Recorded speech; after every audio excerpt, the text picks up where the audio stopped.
He was a sick child.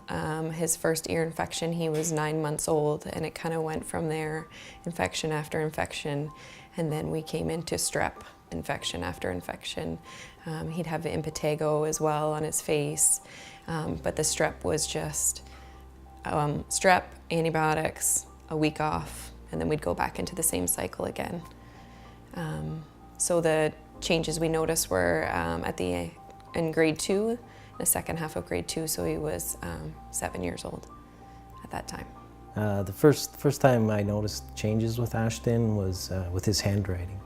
It went from very neat printing to something you couldn't read at all, and that was it was a drastic change and shocking to see.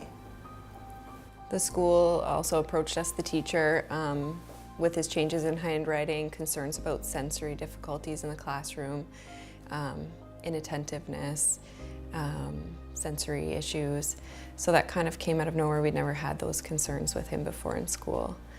And I think it snowballed from there pretty quickly, looking for some sort of answer at what had changed so dramatically. We went to, of course, the eye doctor. We went to occupational therapy, looking at sensory processing. We were on a wait list to see some doctors, and the biggest turning point, I think, to get help, because we weren't really getting pointed in the right direction at any diagnosis specifically. We ended up taking him to Emerge one night when he was in crisis, and we seemed to get a lot of referrals out of that. It was a turning point. We got noticed. We didn't get put in the right direction, but we got something rather than just waiting all the time. So then it became generalized anxiety disorder was one of the first diagnoses. Looking for ADHD and different things like that. We did that testing 2 or 3 times, and it was negative each time, although those were the symptoms that he was displaying. We were referred to infectious disease, we were referred to neurology, referred to a second pediatrician, and nobody, they gave him an antipsychotic medication, was kind of the first answer. We kind of went the mental health route. That's my biggest frustration with PANDAS, is that looking at things differently, they would ease the burden on the mental health system and be treating the disorder and not the symptoms, which are mental health looking.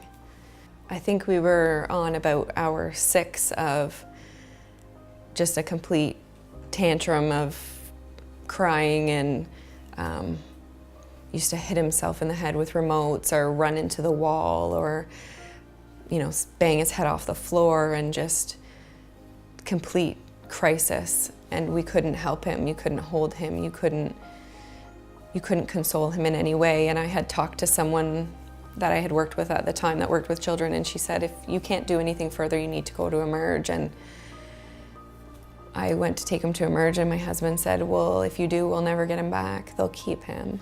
He was so out of control, and I was worried that, did we do something wrong? Like, you always think, did you cause this? Like, in some way you've done something wrong, bad parenting, or you just have no explanation for it. And you search for it and you can't find an answer. And that was the fear I had, just losing. A crisis nurse spoke with him, and then she came back to me, and I thought he was with someone, so she spent about 45 minutes talking to me, and then we went to get him, and we went down the hall, and there was a security guard outside of a room with a 7-year-old locked in there.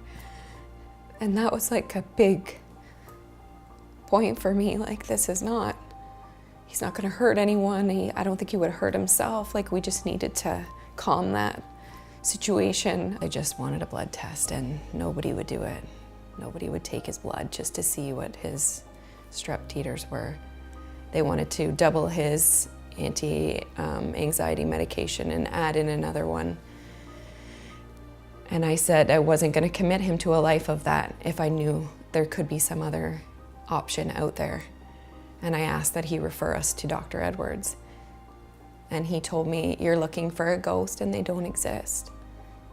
And you're going the wrong direction. And I said, I can't go that way until I know this is not an option. And we went to Dr. Edwards. And right away she did the blood test and his titers were really high. And we started treatment and we weaned off that antipsychotic, and it's been 2.5 years. And he's doing amazing now, but we're still with treatment. But I can't imagine going down that other road. We would never be where we are if we had it continued that way. A lot of roadblocks. Set him back. And finally, he's coming back.